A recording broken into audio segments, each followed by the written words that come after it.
Many have argued that today's sick flick was the inspiration for Sam Raimi's Evil Dead. I'll let you decide for yourself, but regardless, it's pretty awesome. Welcome to Sick Flicks, where I take a deep dive into the cinematic sewer to help you embrace your inner gore geek. I'm Mike Bracken, aka the Horror Geek, and today we're tackling Jack Woods and Dennis Muren's indie film, Equinox. Made by Muren and Friends as a short in 1967, then turned into a feature by Jack Woods, with Muren's involvement in 1970, this one is an interesting historical footnote both for Muren's involvement before becoming an Oscar winner and because it's long been rumored to have been the inspiration for Sam Raimi's Evil Dead. The Evil Dead connection has never been 100% confirmed, but at least some people involved with Raimi's film were familiar with Equinox. In an article for the Criterion Collection book, Brock DeShane quotes Tom Sullivan, the special effects and makeup artist for the Evil Dead movies, about seeing the film. I had seen Equinox at least twice in drive-ins before making Evil Dead. I don't recall having discussed it with Evil Dead director Sam Raimi, but the similarities are remarkable. I think they come from the low-budget nature of both films. That is, a few characters, an isolated, inexpensive location, and ambitious special effects. All in all, Equinox did inspire me to continue my goal of making movies.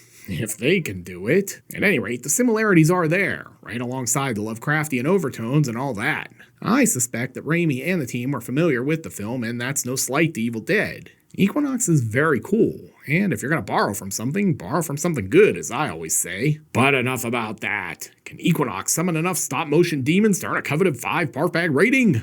Let's get to the gore and find out. Oh, and before we get started, today's video is sponsored by patrons Graham Goodridge, Stephen Roach, and Chris B. If you'd like to help sponsor some videos and free me from the shackles of YouTube's tyranny, you'll find a link to my Patreon in the pinned comment and description below. And now, let's get bloody. Our first, and maybe only, Criterion Films release. Unless I somehow managed to sneak Solo past PrudeTube.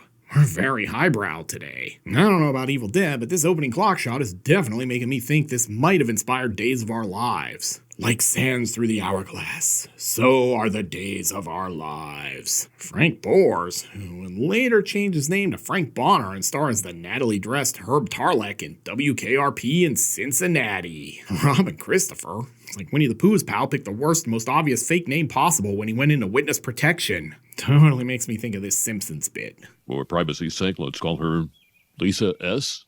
No, that's too obvious. Let's say L. Simpson. And director Jack Woods pulling double duty as Asmodeus. Whoa. Fritz Lieber?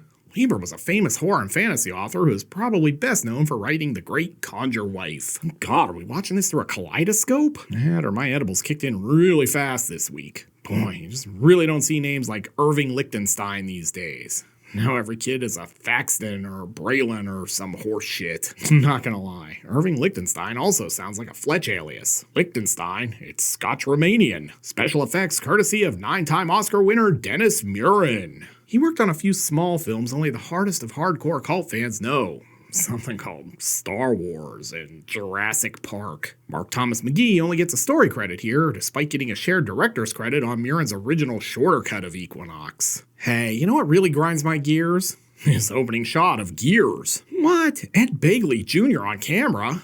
Yes, that Ed Begley Jr. Look at Robin Hoover trying to make her name all fancy and complicated. Settle down, Robini. Almost as funny as the Key and Peele substitute teacher bit. And by almost, I mean not even close. Editor John Joyce. Presumably no relation to James. Jack H. Harris didn't produce a ton of films, but he did give us this gem, 4D Man, and the original Steve McQueen version of The Blob. Not a bad run. Kinda bold to give Jack Woods the writer and director credits here. I mean, given that he just basically expanded on what Muren and McGee had already done. The film biz is weird. Not gonna lie, this is a better title card than I was expecting. And as LL Cool J once exclaimed, explosion! Guess we're just starting in media res this week. Approve. Is this guy gonna be our Ash stand-in? He looks like a young Vince McMahon. Oh no, looks like there's been a terrible accident. Susan spilled the red nail polish all over her feet. Just hold on, Susan. I'm running to the CVS to get the nail polish remover as fast as I can. I love that he hurdles the tree for no reason. That's just some raw athleticism right there. Oh no, my IBS is kicking in. Damn you, Taco Bell. And I guess we're about to find out the answer to the age-old question. does a David shit in the woods. The hills are alive with the sound of music. This feels like an episode of Dragnet highlighting the dangers of smoking the devil's lettuce. David got so high on the reefer, he literally just ran until he died. Just say no, kids. And still running. The goddamn flock of seagulls didn't run this far.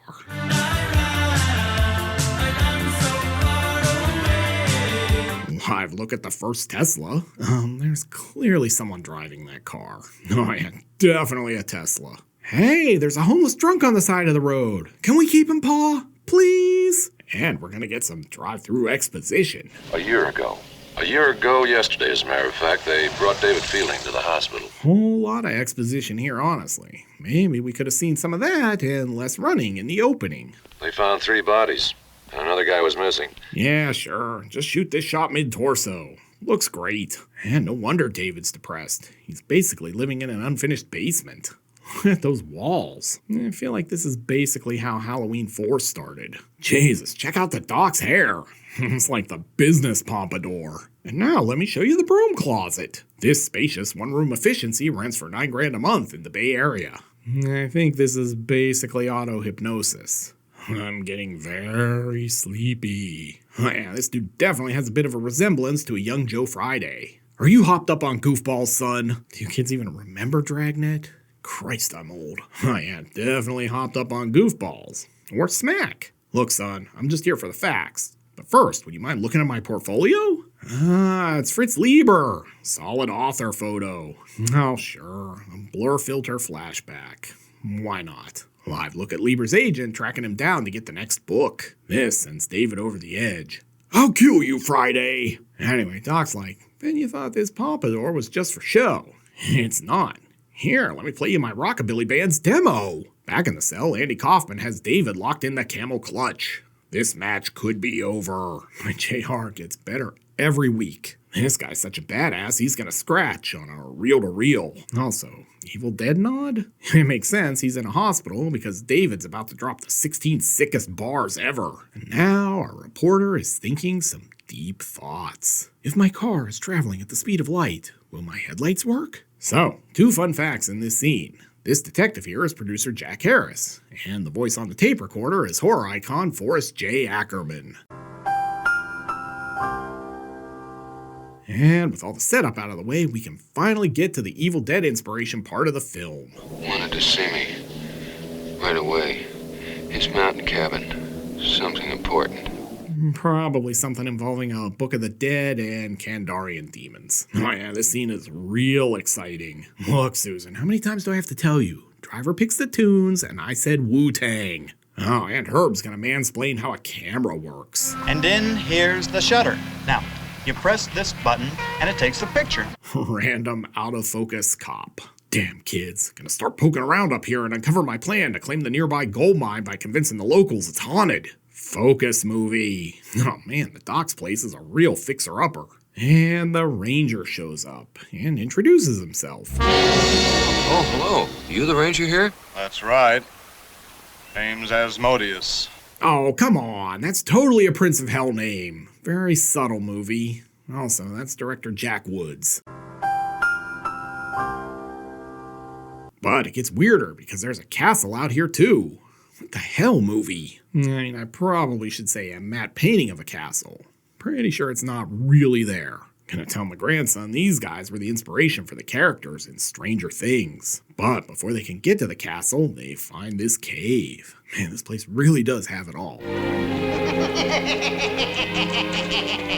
Sounds like Skeletor might be in there. While they're busy making torches for spelunking, this chick finds some strange footprints. There was only one set of footprints in the sand because that's when I carried you, like a rented mule. And this chick will grow up someday and repeatedly ask to speak to a manager. Hey, can we get this shot in as unflattering an angle as possible? I want to see all the way up inside their noses. Oh, holy matte painting background. I love this shit. I bet they're gonna find Luigi Montefiore eating a fetus in here. Hey, it's former AC/DC frontman Bone Scott. Oh yeah, she's definitely looking for a manager. Did you know there are corpses in here? I would like the number for corporate. But she doesn't find a manager. She just finds this jump scare. Creepy old dudes in caves. I'm sure that's fine. Also, turns out this is apparently Dennis Muren's grandfather. And I will say, black screening all of this is an interesting choice. If this was a radio play. Nah, don't worry, Grandpa's just here to deliver some exposition. He's sort of like that guy who gives you the wood sword in the first cave in Legend of Zelda. Who the heck are you? The book, if that's what you're after. A book, eh? Wouldn't happen to be the Necronomicon, would it? Oh yeah, white people. We met this crazy old codger in a cave rambling about a book. But sure, let's follow him and see where this goes. Oh, it's like the end of Blair Witch. Do you really think we ought to follow him? Well, he can't hurt us. Yes he can. He could be leading you right into a trap. Haven't you ever seen a horror movie before? Well, at least the book looks more like Fulci's Book of Eibon than the Necronomicon. We'll swallow your soul. After escaping the cave, they settle in for a picnic. Well, I took care of the beverage. Fresh mountain stream water. Why does the water look to be the same color as urine, Jim? Meanwhile, David is hard at work trying to crack open this diary. I'm finally gonna find out if Susan has a crush on me. Oh yeah, looks like they're screwed. And apparently this book stinks. Literally. Wow. What a stink. But it's not all bad news. I knew it! Susan was totally crushing on me. Says here I'm, quote, dreamy. Oh, wait, the book is just the old guy's practice sketches for an art instruction school entrance exam. It sure doesn't look like Tippy the Turtle. Oh, good. Now he's going to read aloud from the book. I'm sure there's nothing to worry about here at all. Forever glory, the and. Must mean and the. And if the Nema didn't give it away, here's your explanation. I know what that is. That's the Lord's Prayer, backwards. Oh, cool. Someone signed my yearbook. Too cool to be forgotten. But look out. It's a drive-by book snatching. And who was that book snatcher, you might be wondering? What happened? Dr. Waterman. Sure? Yeah, I got a glimpse of him. He has the book. Haha, you'll never catch me. And now I'll finally know who Susan is crushing on. Honestly, that's just Fritz Lieber stealing an early version of Conjure Wife before someone uploads it to Pirate Bay. Man, this chase scene is almost as thrilling as the one in French Connection. Almost. By God, David just hit him with the flying cross body block. Lieber is out cold. It's like a Star Trek episode now. David is playing Bones. Jim, he's dead. Cause of death? He got back in the water less than 30 minutes after eating. You remember that shit as a kid? I was convinced I'd die if we ate and then got back in the pool. Phew, at least we got the advanced reader's copy of the latest Sutter Kane book back. But hold on, Fritz Lieber may not actually be dead. A minute ago, Dr. Waterman was lying here dead. And now he's gone. Oh God, and here comes the cop. Or demon cop. And of course Jim's gonna blab. Well, there were some footprints. Really big. Like nothing you ever saw before. Like a monster or something. Lance Henriksen, any thoughts? That's the stupidest fucking thing I've ever heard. And look out. Officer Tommy Lee Jones here is a bit of a creeper. Well, if I got any shot with Susan, I better step up my peacocking game. Check out my sweet frog ring. You're probably not cool enough to appreciate it. Oh yeah, peacocked and negged. This guy's pickup artisting like he's Neil Strauss. Your face is gonna get stuck like that, man. Did I really need a close-up of this dude making out with the camera? Is this a prequel to Rosemary's Baby or what? But he never even gets to second base because she's feeling pretty cross. Anyway, the rest of the Scooby Gang finds her and she drops this bombshell. What's this? Oh, my cross. I guess I've broken the chain. I'm pretty sure Fleetwood Mac said you can never break the chain. And now she's covering Kenny Loggins. I'm all right, really. Hey, who cracked the lock on my diary? These are my private thoughts. And here are some more Evil Dead vibes. It seems to be a very veritable Bible of evil. Oh shit, Evil Dead totally ripped this thing off. Like, come on. And it's a Middle Eastern descent, so definitely a nod to Lovecraft there too. Oh shit, look at these miniatures. God, this is amazing. Ah yes, Klaatu Verata Nyctos. Boy, bad things would happen if anyone said this incorrectly. I have also found the philosophy of the book to be fascinating. No. Can we get Adriana Miles in here to show him how to deliver that line? This is absolutely fascinating. Much better. Whoa, no one told me Claudio Fragasso worked on this. Must have shot this scene down in the red light district. And here's one of my favorite things, a mannequin falling to its doom. I regret nothing! Oh man, these new script pages are as bad as the old ones. Oh hey, nice, it's written in Elvish. So, the gist of all this jibber-jabber is the book is basically a demonologist text and Fritz Lieber summons some demons that he can't control. Like this giant Play-Doh octopus. Man, stop motion will never not impress me. Man, it's looking like a blue girl up in here. And now, Dave's being a jerk when Jim questions his plan. I'd still like to try that castle. You don't think he's still up there, do you? Jim, I don't know. But if we can't find Dr. Waterman, I'd like to at least find someone who's seen or talked to him lately, okay? Fine, Dave. You don't have to be a whiny bitch about it, though. But we got some bad news about that castle. It's gone! Oh yeah, definite Blair Witch vibes here. Definitely think these two might be expecting a flood, judging by the high waters. Back at the cave, we've got some special effects. Oh, it's a King Kong cameo. He doesn't have time for this movie's monkey business. And more special effects. Yeah, got him with the old split screen. Ah, where's my arm? Back at camp, the girls are passing the time, shooting some glamour shots. Swanky. But here comes that crazy old codger from the cave. Oh man, he got claymation to death. I wish someone had done this to Davy and Goliath. Oh, Davy. And now Kong wants Jim's girlfriend to be his new Fay Ray. But before he can make his move, he's getting stoned. Hell yeah. No, not like that. The guys are chucking rocks at him. He's like, that all you got? You two throw like chicks. Yeah, okay, so the effects aren't quite on Evil Dead's level. But I'm a sucker for stop motion animation. And now they're gonna make a spear. Because I'm sure that'll be useful against this giant monster. Come on, get to the point. Anyway, Jim goes up top to throw more rocks, but trips. So this is now a real cliffhanger. God, he's gonna ruin his penny loafers. Please don't sue us, Fox. I swear I'm not King Kong. And full-on claymation mode here. I mean, this is cool, considering the conditions this film was made under. Wow, either David got huge on the juice, or Kong shrunk from one scene to the next. I was an adventurer once, until I took a spear to the chest. Heartburn got you down? Try Rolaids. Not gonna lie, I can't tell if this is dead Kong or a dog turd under a microscope. And like all good horror movie villains, this thing isn't actually dead. Wait, I just needed a hand getting up. And Poochie died on the way back to his home planet. With the threat dead, they make the always wise decision to split up. I'll go this way. I'll take a picture and meet you later. I don't like all the splitting up. No. This is the quickest way. Amateurs. I'm pretty sure Mordor is this way. This chick goes all Michael Stipe and loses her religion. God, I still hate REM. Now she's like, God, remember when the director tried to get me on the casting couch for this part? Hey guys, let's book it out of here. Oh man, she's looking great.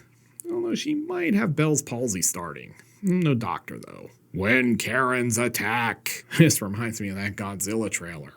Let them fight. Hey, let me show you my favorite kind of music. Rock. I've seen P-Hub videos start like this. Dave's like, stop. The power of my crappy wood medallion compels you. And it worked. Damn Cub Scouts. Never clean it up when they break camp. Then he kicks the can into the river.